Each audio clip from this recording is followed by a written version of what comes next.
24 Angler. There we go! 13 Angeltage. Never surrender. 4 Gruppen. 3 Zielfische. Yes! Eine Finalrunde an einem unbekannten Ort. Yes! Und ein Pokal. Der YPC Bank 2022 wird präsentiert von Hearty Wise. Feel the difference. Scotty Just Grill Anywhere. Und LMAB. Every great story starts with a cast. Hallo liebe Zuschauer und herzlich willkommen zur 19. Folge des YPC 2022 und damit zur ersten Folge der Gruppe 2 in der Zwischenrunde. Heute und in Folge 20 suchen wir die beiden Angler, die Landry Rosens und Luis Mendez, ins Finale folgen. Und hier sind die 6 Kandidaten für die 2 verbleibenden Finaltickets. Aus Gruppe C haben es Toon van Ham von Westin, Quantum Team Angler Jonas Töllner und Daniel Andriani von Hecht und Barsch.de in diese Runde geschafft. LMAB Produktentwickler Enrico Di Ventura, Fox Rage Pro Staffer Patrick Marable und ZEC Team Angler Markus Eule komplettieren das Feld. Die Angler haben 9 Stunden für 4 Wertungsfische. Mal sehen, wem es gelingt, diese Herausforderung zu meistern. I'm a bit excited. Of course, I'm really excited. A bit stressy, but still okay. And thinking if we chose the right plan. So I had two plans in my head. One was to start for Zander and Perch, or one was to start for 2 big pikes. And in the end we chose for the 2 big pikes because it will become really warm. And first of all, it's not good for pike if you catch them when it's really warm. And second of all, the current on the river will be the best from 12 up to 5. So then we go from high water to low water. And I like that. For my spots at least, I like that. Then there is a lot of current and a bit of movement is always good. So we will see what the day brings. We know that we have good spots, but you still have to catch them. We just arrived to the polder spot. I set a time limit of 2 hours. If we only have 1 pike, after 2 hours we leave. If we have 2 pikes earlier than 2 hours, we go away as well. And if we don't have a pike, we have to keep on hammering for them. Wish me luck, drück mir die Daumen, or how do you say it in German? And I hope I catch them. Guten Morgen alle zusammen. Ich habe es geschafft, ich bin in der 2. Runde. Und muss mich jetzt mit richtig starken Anglern auseinandersetzen, sogar mit meinen Top-Favoriten für dieses Jahr, Toon van Ham. Ja, aber das muss. Den kleinen Polder hier kennt ihr wahrscheinlich noch aus dem Halbfinale gegen Dustin. Hier hat er seinen Schlüssel ja verloren gehabt und der wurde glücklicherweise wiedergefunden.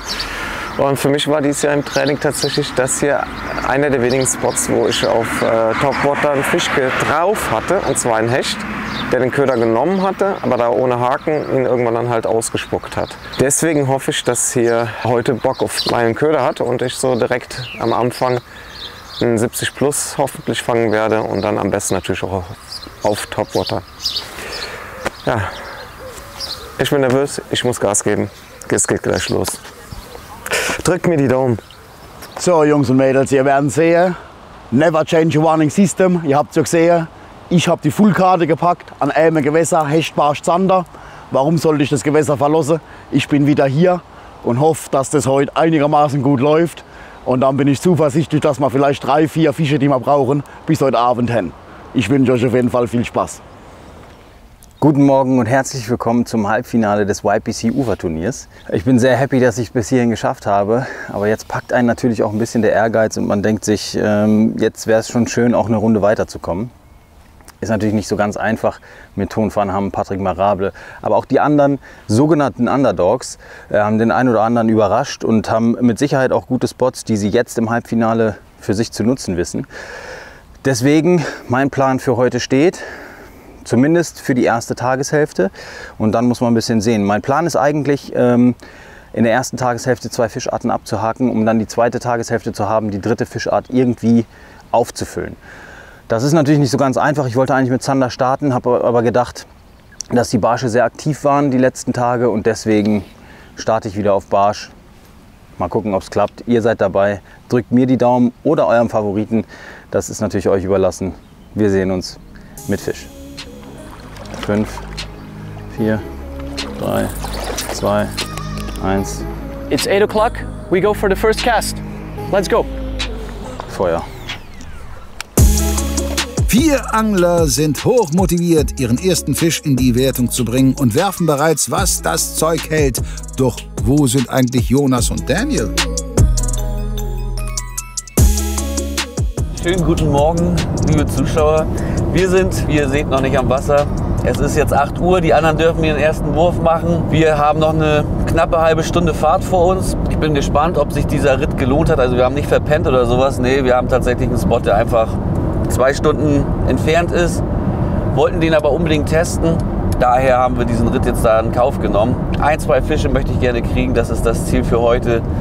Und wir warten mal ab, was der Tag denn am Ende gebracht hat. Guten Morgen, Leute.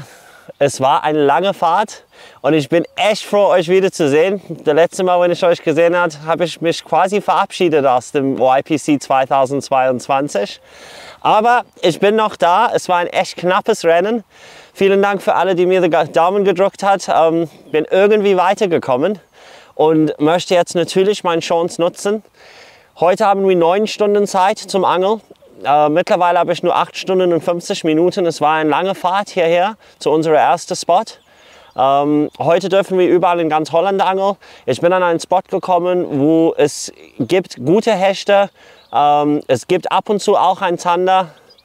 Und ja, wir werden natürlich alles geben heute. Alles geben, um diese 4 Fische zusammenzukriegen und den Topwater-Punkt. Ich habe eine Strategie ausgedacht.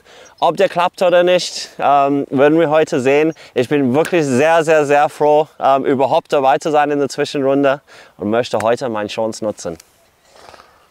Ich versuche eher, sage ich mal, ein bisschen mehr auf der Zander zum Starten, also wirklich klassisch gejiggt.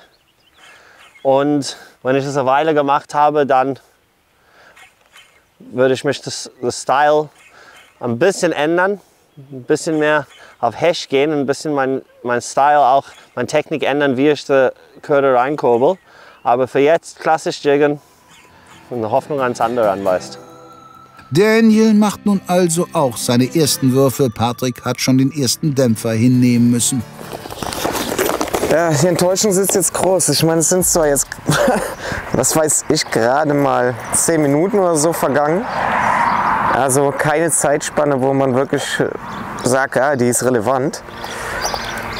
Aber ich ging wirklich davon aus, dass diese Zeitspanne ausreichen wird, um den verdammten Hecht zu fangen. Und zwar auf Topwater. Weil ich einfach hier so ein gutes Gefühl hatte. Ich habe hier in der Vergangenheit schon mal Hecht auf Topwater gefangen. Ich hatte die Attacke, der hat den richtig genommen. Ich habe ohne Haken gefischt, der hat locker 10, 20 Sekunden drauf herumgekaut und dann ausgespuckt. Ich habe jetzt andere Topwater-Köder probiert. Keine Ahnung. Ich kann jetzt nur noch hoffen, dass es am Köder lag, dass die keinen Bock auf Topwater haben und dass jetzt auf Spinnerbait noch ein Fisch bei rumkommt, damit ich wenigstens den Hecht abgehakt habe und die Sorge weg habe. Ansonsten ist es direkt mal ein unschöner Einstieg. Das Wichtige ist immer, nicht zu schnell zu kurbeln, weil man so hektisch ist und weil man schnell unterwegs sein möchte. Ich muss mal kurz die Hakenspitze kontrollieren. Ja, passt. Wenn man schnell unterwegs sein möchte und natürlich viel Strecke abangeln möchte, aber das Wichtige ist auch Ruhe zu bewahren und seinen Köder nicht zu schnell zu führen, damit er halt auch nicht zu flach läuft. Gerade bei so Kurbelködern wie jetzt zum Beispiel dem Multivibe, aber auch bei Spinnerbaits oder Crankbaits, dass sie einfach nicht zu schnell sind, aber trotzdem auch nicht zu langsam, als dass sie die Attraktivität verlieren unter Wasser. Also muss schon Druck sein, aber halt nicht zu schnell und nicht zu schnell vorlaufen und so, nicht zu schnell den Platz wechseln, das ist schon auch immer wichtig. Es ist so ähnlich wie vom Boot zu angeln tatsächlich. ganz langsam Strecke machen. Bloß zu Fuß kann man es halt viel genauer steuern als vom Boot. Manchmal ist beim Boot halt der Nachteil, dass durch Wind oder andere Einflüsse, Strömung zum Beispiel im Fluss, die Bewegungen nicht so präzise sein können. Die Driftgeschwindigkeit zum Beispiel, also das sind halt so Sachen, die man zu Fuß viel, viel schneller, viel, viel besser timen kann. Jetzt gehe ich aber wieder runter.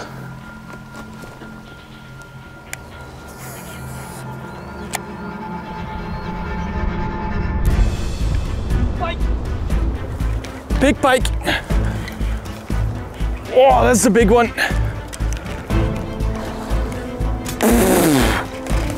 That's not a pike. I saw a sturgeon here before. I hooked it. I accidentally hooked a big sturgeon, I think, or a big carp. That's not a pike, guys. Sadly, it's a big carp. Of course, hooked in the tail so that it really fights hard. It's a big carp.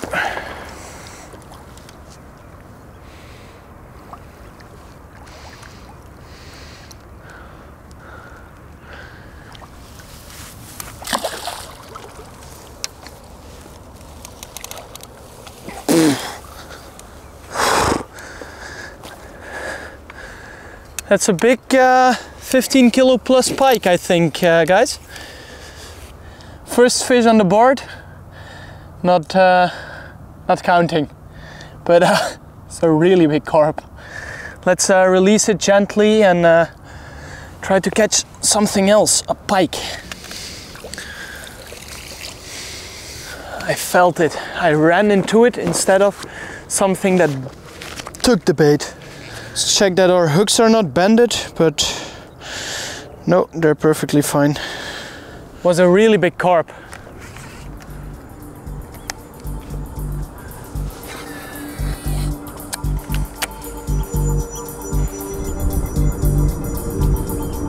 Oh, big pike.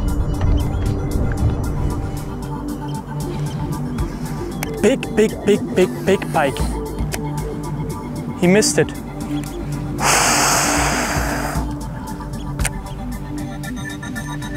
Fisch. Hecht.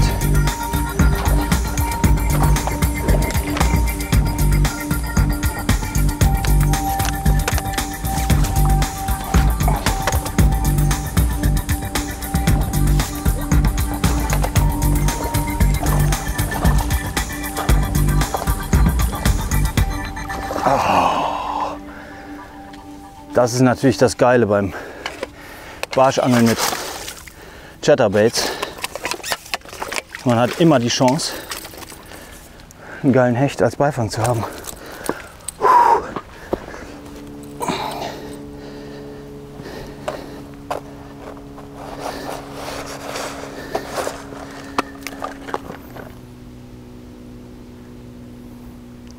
(78, 77,5). Wahnsinn. Bevor der kleine Flusshecht hier das Zappeln anfängt, ganz kurzes Close-up.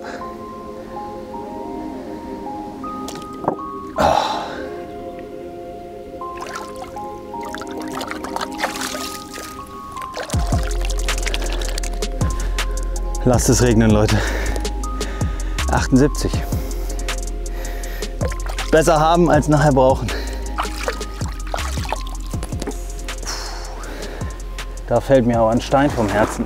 Ich will nicht sagen, ich habe ein bisschen drauf spekuliert, aber bei dem klaren Wasser, was wir gerade im Fluss haben, habe ich schon gedacht, ey, eigentlich muss doch morgens auch irgendwo mal hier so ein Hecht an der Packung stehen. Wobei den ganzen Tag eigentlich. Das hat nicht nur mit morgens was zu tun. Ja, einfach auch ein bisschen Glück gehabt, ne? Gehört aber auch dazu. Okay, we leave him. That was a big pike. Unbelievable. We'll get more chances, but I kind of remember where he took, and we give him a few casts later because he would bring us a lot of points.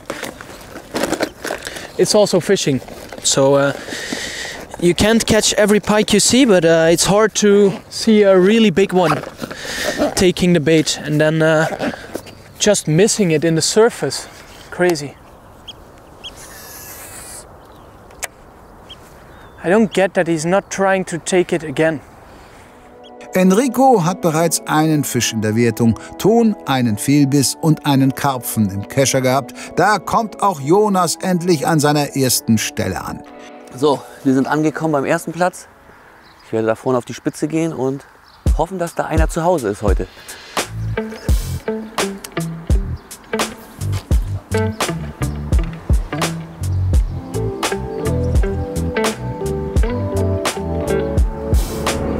So, letzter Wurf. War schöner Wurf. Ja. Hecht.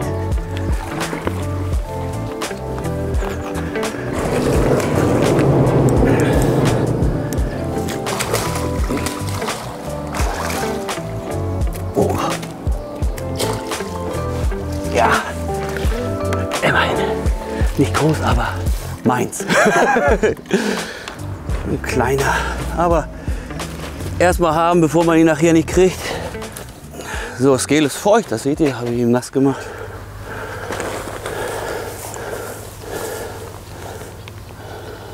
$69. Ein richtiger kleiner Polderhecht. So, der erste Fisch am ersten Platz immerhin.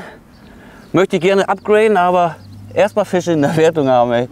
Reichen wird er nicht, aber fürs Gefühl schon mal ganz gut. Und da geht er. Bumm. Da hat sich die lange Anfahrt wohl gelohnt. Jonas kann mit einem seiner ersten Würfe bereits den ersten Hecht fangen und liegt damit auf Platz 2. Mal sehen, ob es für ihn so erfolgreich weitergeht. Ja, ich habe ja eben schon angekündigt, als der Biss dann kam, dass das der letzte Wurf ist. Ist auch so. Ich habe die Kanten von der Brücke eigentlich sehr gut getroffen, glaube ich. Es war kein Zander zu Hause, auch kein Barsch, aber dafür noch ein Hecht. Wir fahren jetzt 5 Minuten weiter, machen halt hier heute, wie gesagt, Spot-Hopping. Schauen wir mal, jetzt Zander oder Barsch, bitte.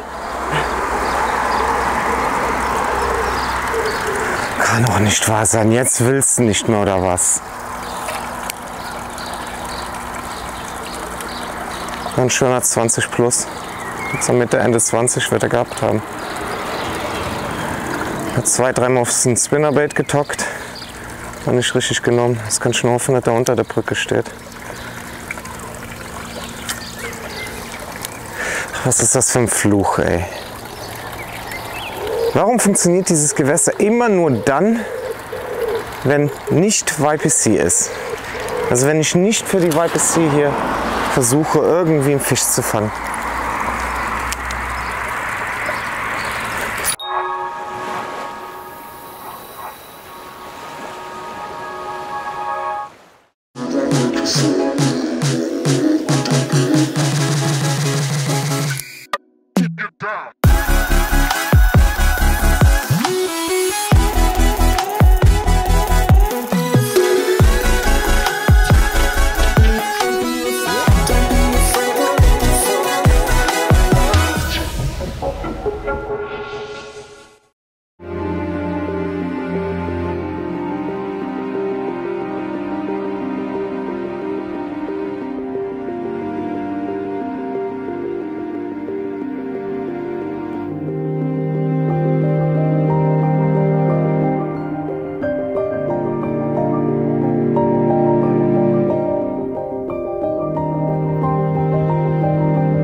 Wenn ich fertig bin mit YPC, Alter, bin ich Raubfischprofi.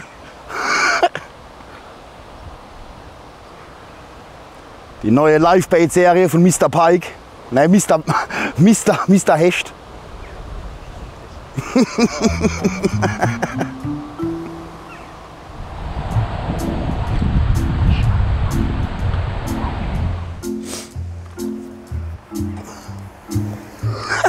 Ich habe Déjà-vu, Alter.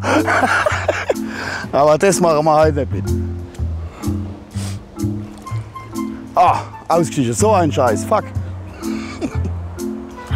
19. Habe ich genau gesehen. Ich habe es im Arsch. Jetzt habe ich so viel gesehen, jetzt kann ich es auch schätzen.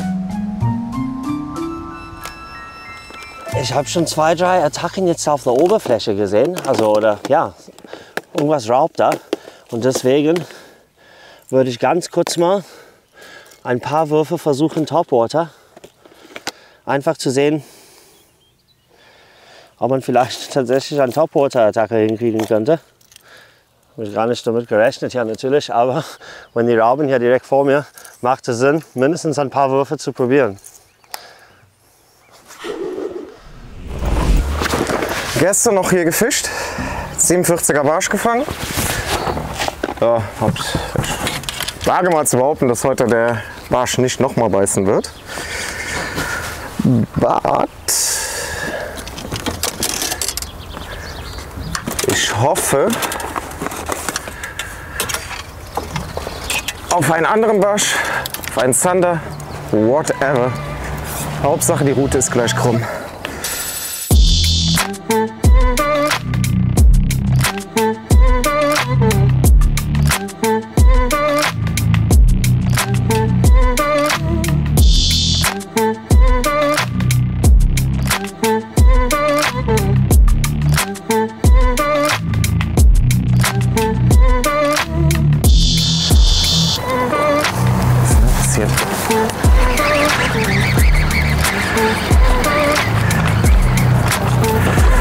Kleinerer Barsch. Oh, hängt hier knapp. So, ist aber drin. So. 37.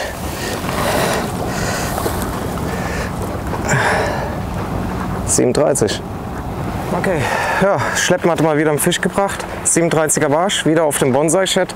Aber jetzt zurück damit. So. Der wollte wirklich zurück. Na also, auch wenn der erste Spot keinen Fisch brachte auf seinen Kanal, kann Patrick sich auch heute verlassen. Ein 37er Barsch ist auf jeden Fall ein toller Fisch für die Wertung. Ton probiert es weiter auf Hecht. Let's go back to where we lost the pike and then fish our way back to the bridges and stuff. And if that doesn't work, we have to take the other polder. It's 3 minutes driving, but we lose, of course, the walking time back. So I would prefer if we catch the one. Okay, so from here on, we fish the way back. That's the big pike spot, normally.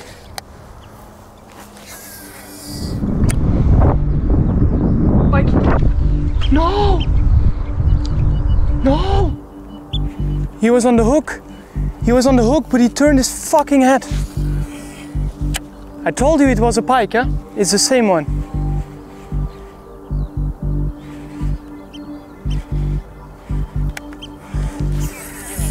Now I'm not going to catch it anymore.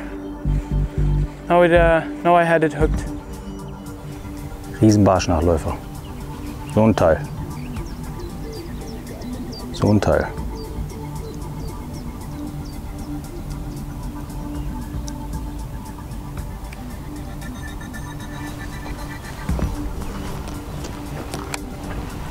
Ich habe einen richtig großen Barschnachläufer gehabt.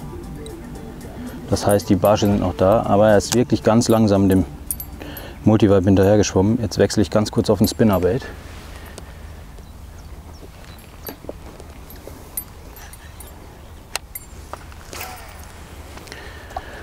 Manchmal wollen die oder brauchen die andere Bewegungsmuster. Das würde ich jedem von euch empfehlen, wenn ihr einen Barschnachläufer habt. Sofort den Köder wechseln. Ist beim Hechtangeln übrigens genau das gleiche. Wenn ihr einen Fehlbiss habt, sofort den Köder wechseln, weil manchmal reagieren sie dann auf den Wechsel richtig, richtig gut.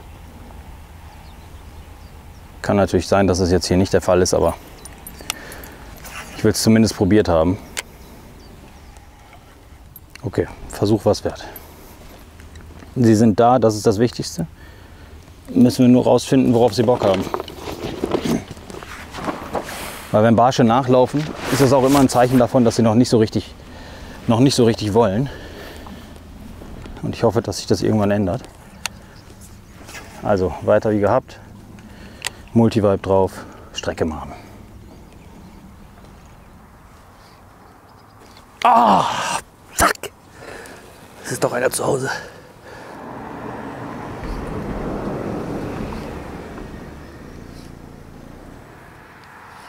Da. Nein! Das war ein Barsch. Oh, Schwanz geklaut, ey.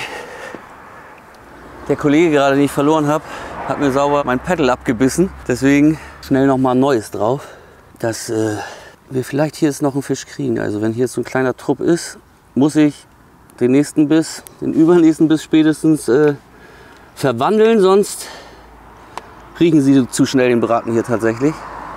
Ich mache jetzt ein bisschen sogar über Bleiter, dass er noch mal einen Tick schneller da rumeiert. So, das kann hier so liegen bleiben. Das ist der BS-Jet von uns in 2,4 Inch.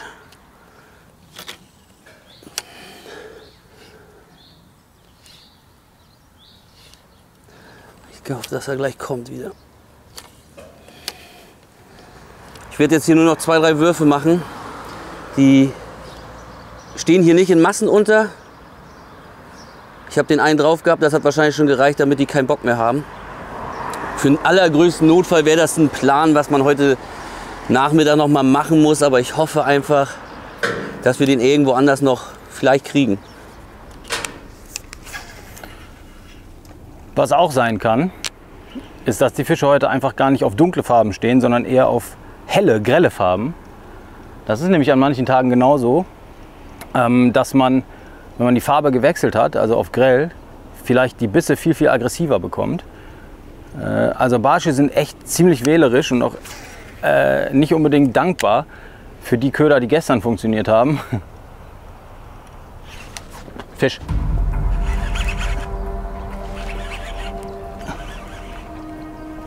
Das ist ein Hecht. Ich hab's mir schon gedacht.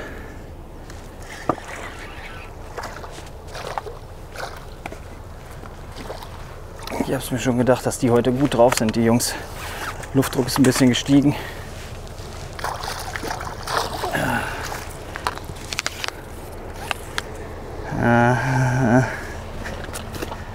Vielleicht sind deswegen die Barsche auch nicht so gut drauf. Also Maß hat er auf jeden Fall. 53. 1 cm größer als Marks großer Barsch. An der Stelle viele Grüße, Marc. Schade, dass du nicht mehr dabei bist. Und der kommt schnell zurück. So, kleiner Pikey. Der nächste Hecht für Enrico, der bis auf ein ganz kurzes Spinnerbait-Intermezzo bisher seinem Multi-Vibe treu bleibt. Daniel probiert dagegen verschiedene Dinge aus, um den ersten Fisch in die Wertung zu bringen. Ja, also passiert jetzt nicht viel zum Starten.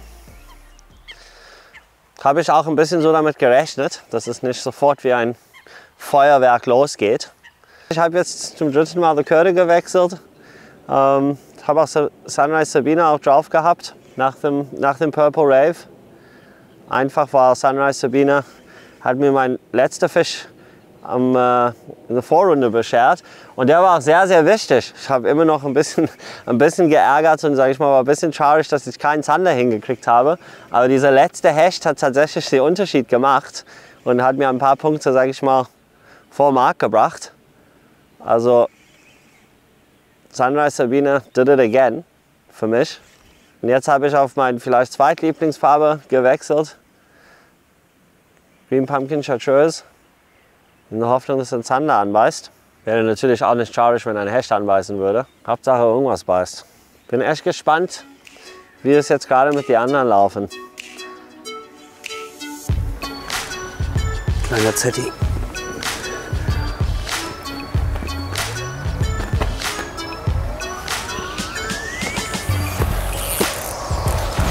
Nein.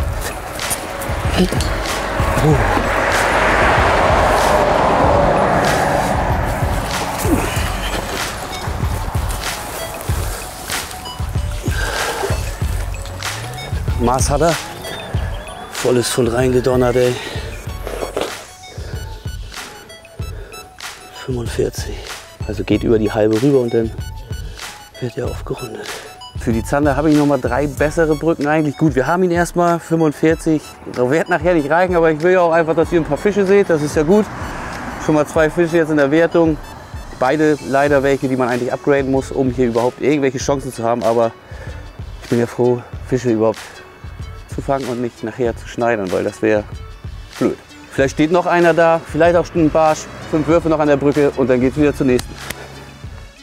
Sieht Jonas das nicht fast ein bisschen pessimistisch? Der Quantummann kann als erster Angler eine zweite Fischart in die Wertung bringen und liegt momentan auf Platz 2. Es läuft bisher deutlich besser für ihn, als er glaubt. The first polar spot didn't produce fish. I lost one big one, he missed it first, and then afterwards I had like a small hook set on him, but he was really not aggressive. It was a big pike. Now we go to a different polar system. It's not too far away, and we really need to get the pike as quick as possible. So let's go. So Jungs, ihr seht's. Es war schlecht heute Morgen da in unserem Gewässer. Wir haben jetzt 2 Stunden nichts gefangen. Jetzt haben wir gedacht, wir wechseln. Kleiner Kanal, trübes Wasser. Im anderen Kanal ist das Wasser extrem aufgeklärt. Merci. Siehst du, muss das sein, Service. Versuchen wir einen kleinen Kanal, Zander. Machen wir noch eine Stunde. Hoffen wir, dass wir ihn kriegen. Und dann geht es als nächstes auf den Hecht. Jetzt machen wir da mal Lemon Kiwi drauf. Ein bisschen grellere Farbe für das trübere Wasser. Hoffen wir, dass es funktioniert. Fisch.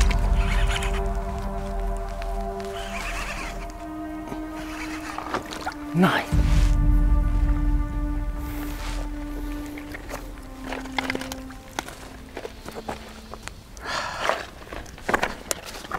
Riesenfisch.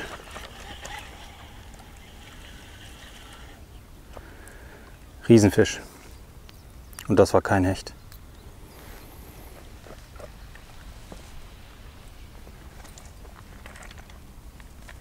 Richtig großer Fisch. Ganz, ganz großer Fisch.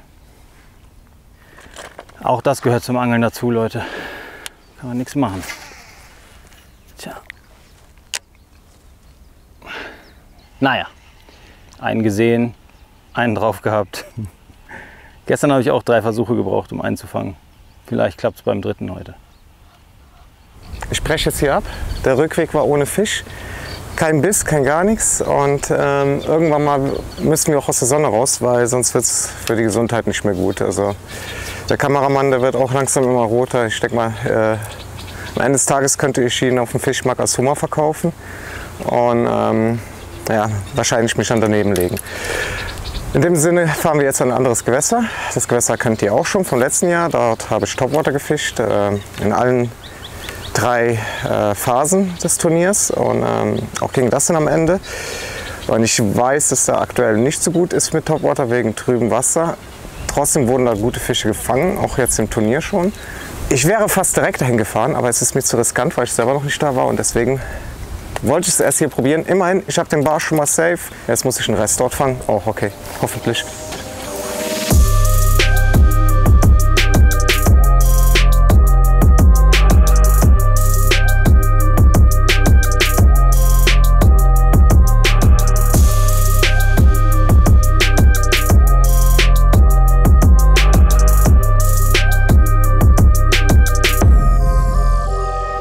Fisch. Kein Barsch.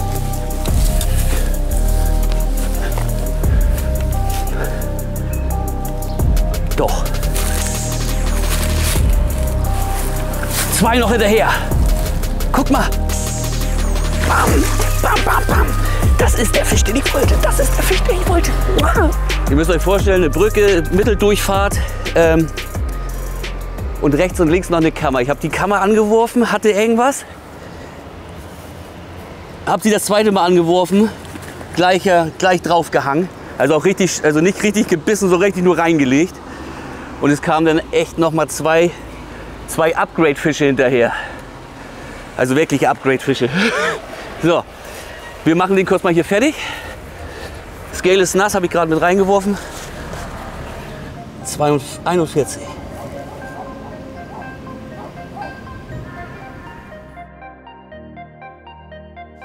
Danke, mein Freund, ey. Danke, danke, danke.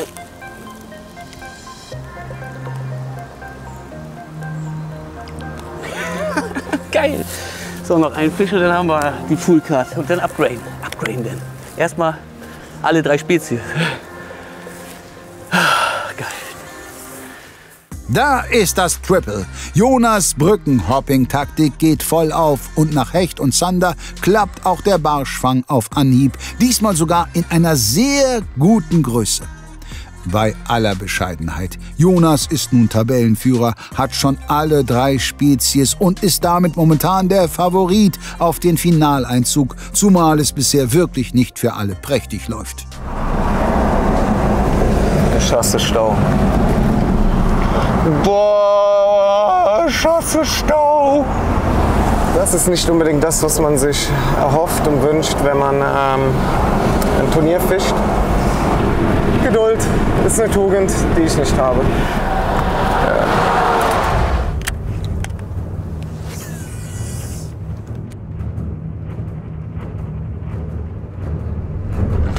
Yeah. Now I love them again. If it stays on.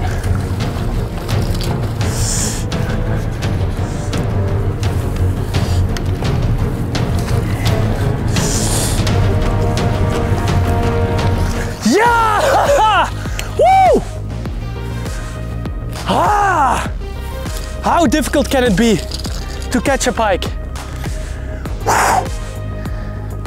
Der war richtig.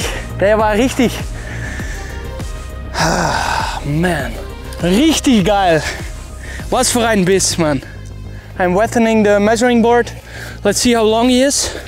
I think it's something like 75 or no, 73 something. It was really important. And the swirl, it followed the bait first and then he took it. Oh, it is, see, hold on, 72 approved. First pike.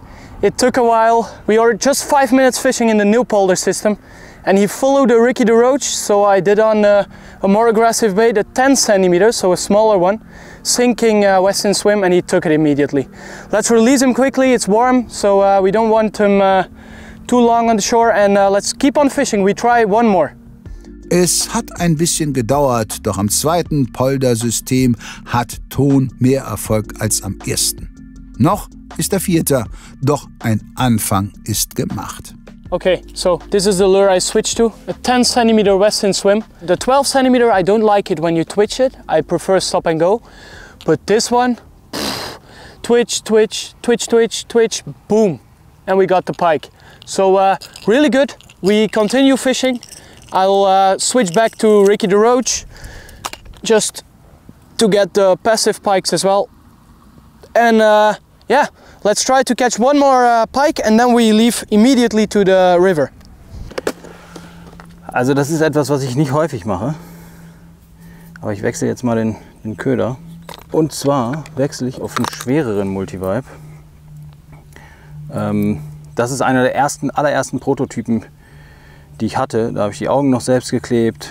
Der hat auch schon ordentlich Fische gefangen. Ich probiere das jetzt einfach mal. Der ist schneller, also beziehungsweise der ist schwerer und deswegen muss ich viel schneller im Wasser unterwegs sein. Die Fische, die ich jetzt hatte, haben relativ zaghaft gebissen. Kann ein Indiz dafür sein, dass sie nicht so richtig Bock haben, weil der Köder ihnen nicht zackig genug ist, weil sie vielleicht satt sind oder weil sie eben nicht so gut drauf sind. Und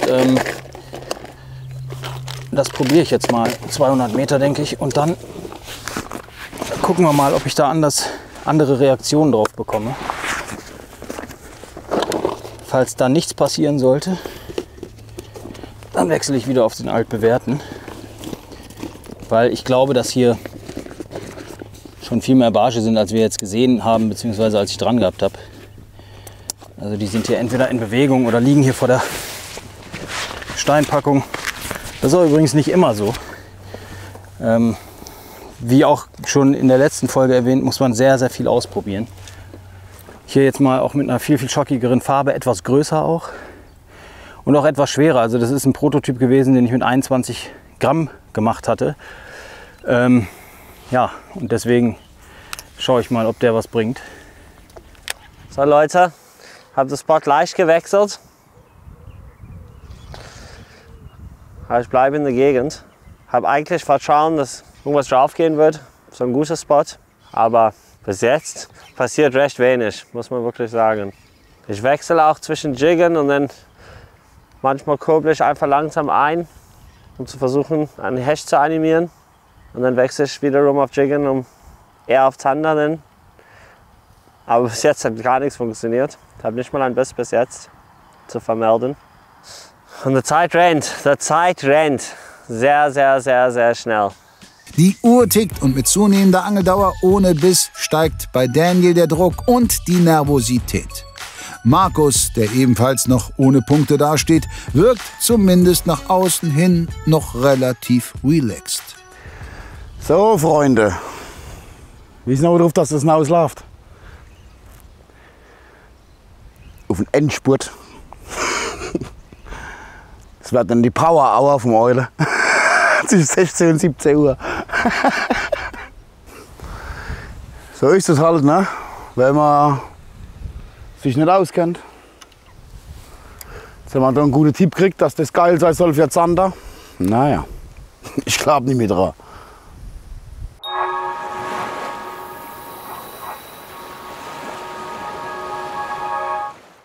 Die Shimano Week im Hecht- und Barsch.de Online-Shop geht in die zweite Runde und wir setzen noch einen drauf. Dieses Mal können gleich 2 von euch eine Traumreise mit Getaway Sea Angling im Wert von 4.000 € gewinnen. Für jede ausgegebenen 50 € für Shimano-Artikel in unserem Online-Shop gibt es vom 13. bis zum 21.11. ein Los für eine Traumreise ins Angelparadies deiner Wahl, wie zum Beispiel auf die Malediven, nach Panama oder nach Madagaskar. Etliche hochwertige Shimano-Artikel warten bei uns im Shop darauf, von dir in Lose umgewandelt zu werden. Den Link zur Shimano-Kategorie findest du in der Videobeschreibung.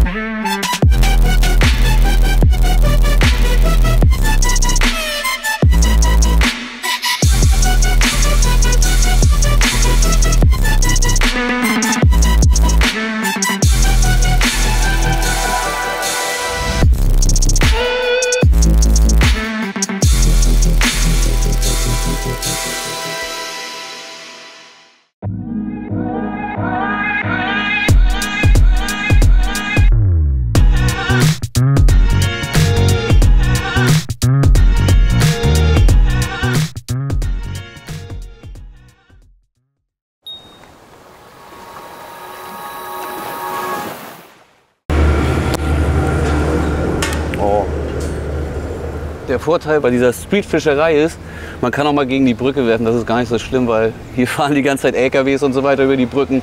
Die sind Lärm gewohnt auf jeden Fall. Wir machen dieses Spiel jetzt hier gerade auch nicht allzu lange mehr, weil der Barsch eigentlich der Fisch ist, wo ich am meisten Angst auch von der Größe hatte. Man könnte natürlich den Punkt hier noch mal nach den 3 Brücken noch mal anfahren, weil die Kollegen, die den verfolgt haben, haben jetzt auf jeden Fall gerade keinen Bock. Habt ihr kurz gedacht, ne?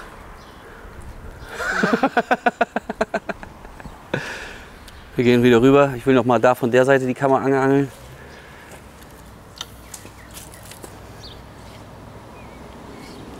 Da ist er. Wieder ein Barsch, wieder ein großer Barsch. Ja! Full Carp. Ah! Ich gehe mal kurz runter die Scale nass machen, die ist hier in der Sonne doch getrocknet. ein bisschen kleiner. Mitte N30 würde ich sagen. Auch richtig Volley genommen, ey. Wieder auf den Kuhpaddler. Full Cut vor der Mittagspause.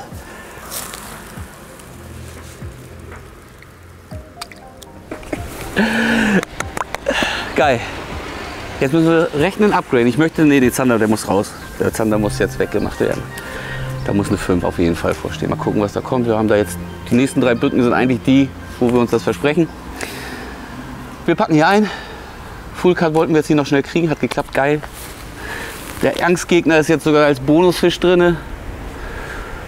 Großen Zander und großen Hecht jetzt. Da haben wir ein paar Stunden Zeit für. Geil. Ein Wahnsinnstempo, das Jonas hier vorlegt. Die Karte ist voll, es bleibt reichlich Zeit für Upgrades. Der Norddeutsche hat sich in eine großartige Ausgangslage gebracht. Da bleibt Zeit für eine kurze Tackle-Präsentation. Der Zander und die beiden Barsche kamen jetzt auf den 8er Kuhpaddler. Pumpkin Chartreuse mit einem roten, orangenen Tail hinten noch mal drauf, um die Aktion zu kriegen. Der hier ist normalerweise 8 cm. Ich habe vorne ungefähr noch 1 Zentimeter abgeschnitten, weil wir sehr, sehr, sehr viel Brut im Wasser haben. Und kleine Köder, zumindest im Training, der Erfolg waren, auch für größere Zander. Ihr habt gesehen, Hecht kommt drauf, Zander geht drauf, Barsche gehen drauf. Deswegen, also ich habe den nur 1 Zentimeter ungefähr gekürzt. Von der Form und vom Laufverhalten ändert sich da gar nichts. Ich werde den jetzt weiter fischen. Ich tausche jetzt nur die Route. Die leichte Route geht weg. Und jetzt kommt die 70 Gramm Smoke Limited. Das ist ein älteres Modell, aber geile Route dafür jetzt, um den Zandern da auch direkt aus den Deimen rauszuprügeln, wenn es sein muss. Wir fahren jetzt 2 Minuten und sehen uns hoffentlich in 5 Minuten.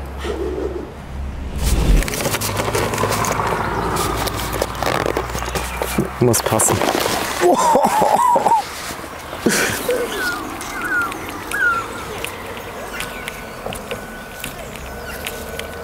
So an für sich hier zu stehen im Schatten ist angenehm.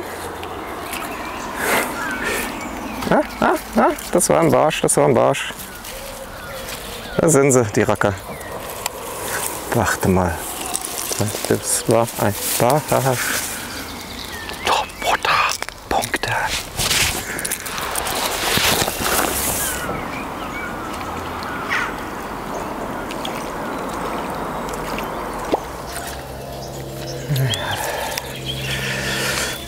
Tatsache, die wollen nicht hoch. Kann ich verstehen bei der Brühe. Oh, scheiße. Oh, fuck. Oh, fuck. Ah, er hat gebissen. Scheiße, er hat gebissen. Ey. Das gibt's doch gar nicht. Richtig großer Barsch. Pup, so angefasst, wieder abgehauen.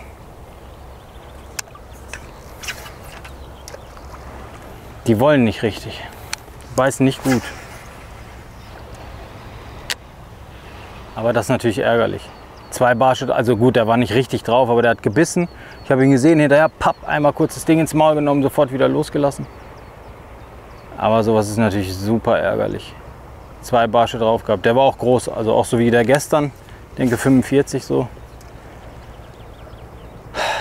Naja, immer cool bleiben. Ein Nachläufer. Einen Biss hier direkt vor den Füßen, ein Aussteiger. Jetzt zu langsam. Sollte mal einer hängen bleiben.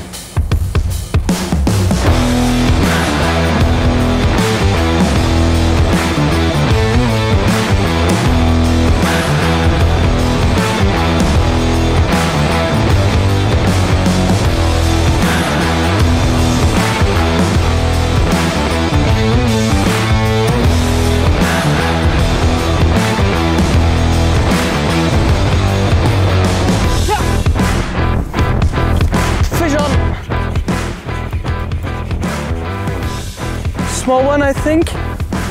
Nope. Nice one.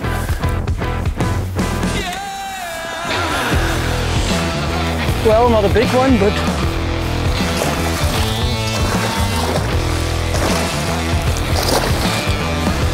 yes! Yes! It is a big one. It is the big one. Ah, God! Good that we stayed. Good that we stayed. This bait is delivering something like 75, I think. Let's wetten the measuring board quickly, and then we have to go to the Maas, catch some zander and perch. This polder is really delivering. Crazy that the other one was not. Not a bad guess, huh? 76, oh sorry, 76, right? All right guys, our second pike, 76 centimeter, all we could wish for. We will release it quick and we go to the river. We need to catch one perch and one zander. We are on track. All right, let's release it quickly.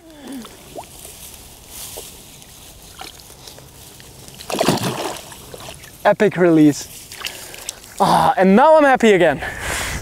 Okay, so now we have a long drive ahead of 40 minutes to the Maas to catch our perch and hopefully our zander. This was the lure that worked. There was no lure that was working. It was really hard. The pikes are tricky today, and I know downsizing with jerkbaits is something not many people do, and it can make them really aggressive. So this loud rattle and then fishing it aggressive delivered all the pikes. But now enough talking, we need to catch some perch, actually one perch and one zander. So we head to the river. So Jungs und Mädels, ihr seht's, Polder genauso erfolglos. Wir fahren wieder zurück in unser kompakte Water. Gell? Da ist alles Hecht, Barsch, Zander. Verbringen wir den Rest vom Tag dort. Und irgendwann kriegen wir eine Beißphase. Und aufgeben tun wir um 17 Uhr eins, das verspreche ich euch. So, das war ein Desaster, Leute. Mehrere Stunden verballert am Wasser, kann man nichts ändern. Es war ein High-Risk-Move, wie man die so nennt. Und der High-Risk-Move didn't pay off. Also hat einfach nicht gelohnt, hat es nicht ausbezahlt gemacht. Aber das Gute ist, heute gibt es 9 Stunden Angelzeit. Die brauche ich auch tatsächlich, wie man merkt. Ich habe leider eine sehr weite Fahrt jetzt vor uns. 1,5 Stunden müssen wir jetzt fahren zum nächsten Steller. Ich fahre jetzt zu dem Steller, wo ich in der Vorrunde auf Topwater geangelt hat und auch der große Hecht gehabt hat auf Topwater. Ich muss sagen, Topwater-Anglerei macht mir sehr, sehr viel Spaß. Oder halt ein bisschen mit Chatterbait, sage ich mal, mit dem Multivibe auf der Seite. Ich will mal jetzt auf jeden Fall versuchen, mehrere Stunden so eine Art Anglerei zu machen. Und falls, sage ich mal, man nicht so wunderbar fängt heute, immerhin tut man das bei das, was man gefällt und das Anglerei, das man gefällt. Ich meine, alles ist noch offen natürlich, also hoffe ich mal, dass nicht alle jetzt irgendwie ihr Vollcard jetzt schon haben. Kann ich mir auch schwer vorstellen. Das Fishing war einfach und ist in den letzten Tagen ist auch einfach schwer.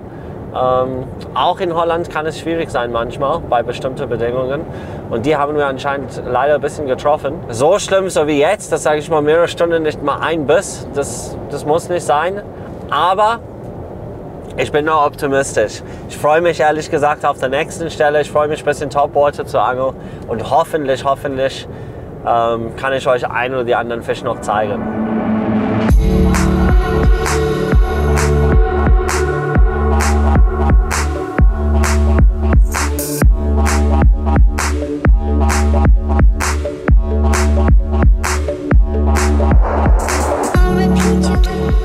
Sind wir wieder zurück da an unsere bekannte Brücke, gell? Schicken wir ein bisschen 4 Inch Dudes in AU und hoffen, dass irgendwann halt mal ein Zander beißt. Vielleicht kriegen wir einen Hecht als Beifang. Wäre ja schön. So ist es halt, gell, wenn man die Gewässer kennt, Adre. Aber egal, für das sind die anderen Profis und wir nicht. Sollen wir zu mir kommen zum Wallerfischen? Oh, und schon der erste Wurf, sauber drüber, super. Guter Start.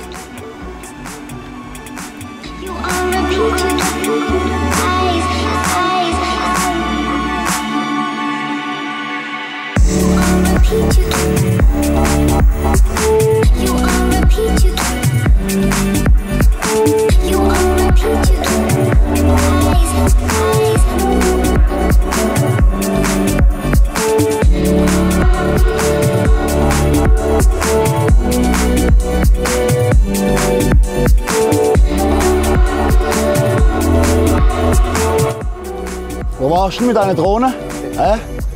Kannst schlecht 2 Sachen auf einmal machen, oder? Aber egal, wir haben es hier drauf. Da okay, über 23 hätte ich gesagt. Da ist er, Barschkaner. Das ist meine Größe da, geil. Ah, Baby, du kannst vielleicht noch viel wert sein heute, gell?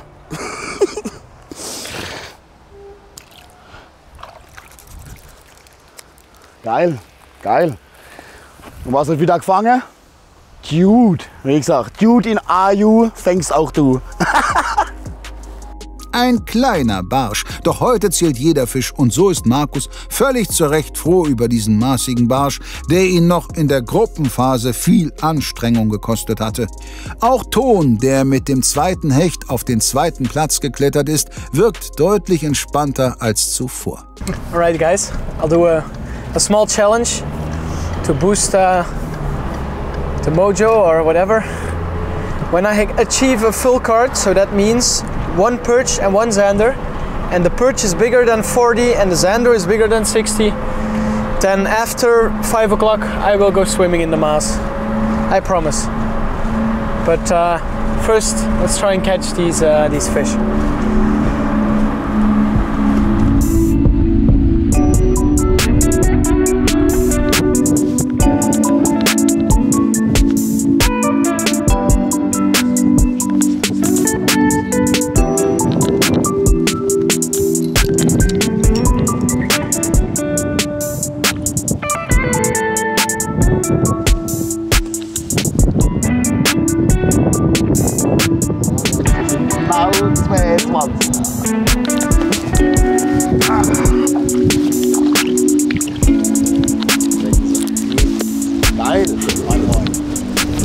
Hallo? Hey.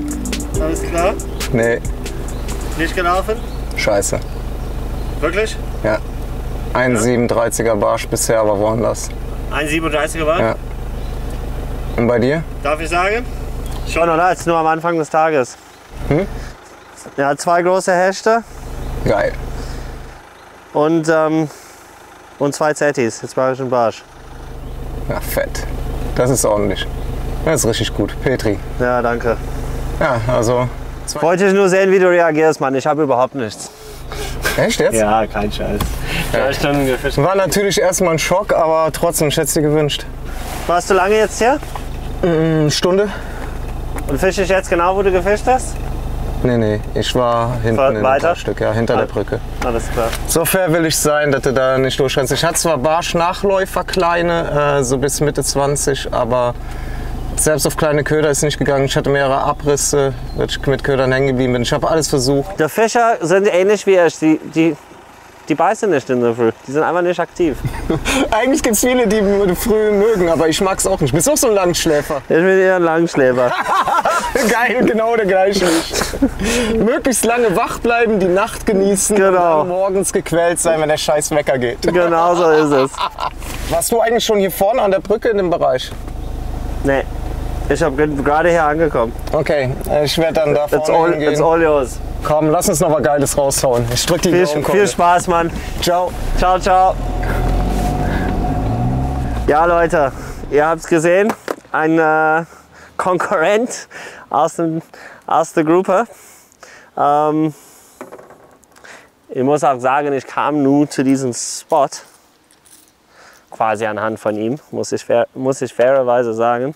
Von daher, ich habe auch ein bisschen erwartet, dass er irgendwann hier auch auftaucht während dem Tag. Das ist auch nicht schlimm. Das ist ein richtig, richtig großes Gewässer hier, wo wir sind. Und deswegen ist überhaupt gar kein Problem, wenn 2 Leute hier fischen. Ich glaube, wenn er ehrlich war, also ich denke schon, er war ehrlich, dann hat er sowieso nicht viel gefangen. Von daher, die Fische, ja, es sind immer noch genug Fische da drin, die gefangen werden könnten. Und die werden wir versuchen jetzt zu fangen. Also ich habe jetzt auf die eine diese schwarze Topwater Lure gemacht, auf die anderen mache ich jetzt ja ein Multi-Vibe drauf und dann greifen wir richtig an.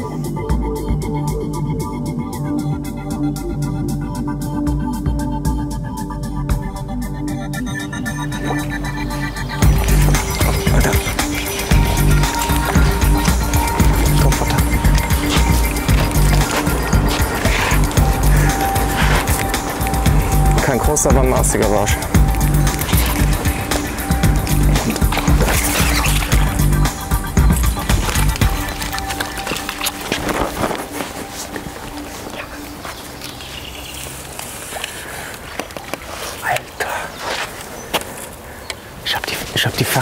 Ich hab die fucking Topwater-Punkte. Die ersten.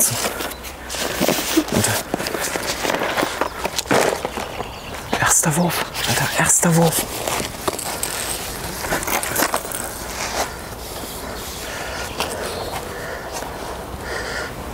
Alter, 26. Der hat 26, Mann. Der hat 26. Das ist ein 26er Barsch. Ich habe einen 26er Topwater Barsch, Leute.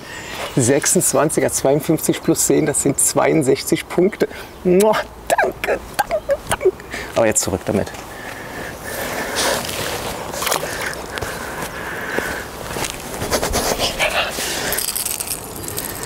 Striking KVD Splash. Mein Popper. Jetzt. Ich habe den letztes Jahr nach dem Turnier sehr erfolgreich hier gefischt. Letztes Jahr wollten sie kleinere Beute, danach wollten sie auch größere. Dieses Jahr sind sie anscheinend nicht ganz so auf Kleinstköder eingeschossen und deswegen funktioniert das anscheinend jetzt wieder gut und trotz trübem Wasser. Hier bei der Brühe. Endlich nach Traum. Große Freude bei Patrick und mit diesem Topwater-Barsch von ihm und einem abschließenden Blick auf die Tabelle beenden wir diese Sendung. Jonas Töllner liegt mit einer Fullcard auf Platz 1. Ihm folgt Ton van Ham mit 2 Hechten. Patrick Marable rangiert durch die Bonuspunkte knapp vor Enrico Di Ventura auf Platz 3. Markus Eule ist Vierter mit 2 Barschen und Daniel Andriani steht noch ohne Punkte da. Welche 2 Angler es ins Finale schaffen und mit Landry Rosens und Luis Mendes im Finale um den Pokal fischen werden, erfahrt ihr am kommenden Sonntag um 18 Uhr. Bis dahin freuen wir uns über Likes, Kommentare und Support-Einkäufe bei uns im Online-Shop oder im Fachhandel. Ciao.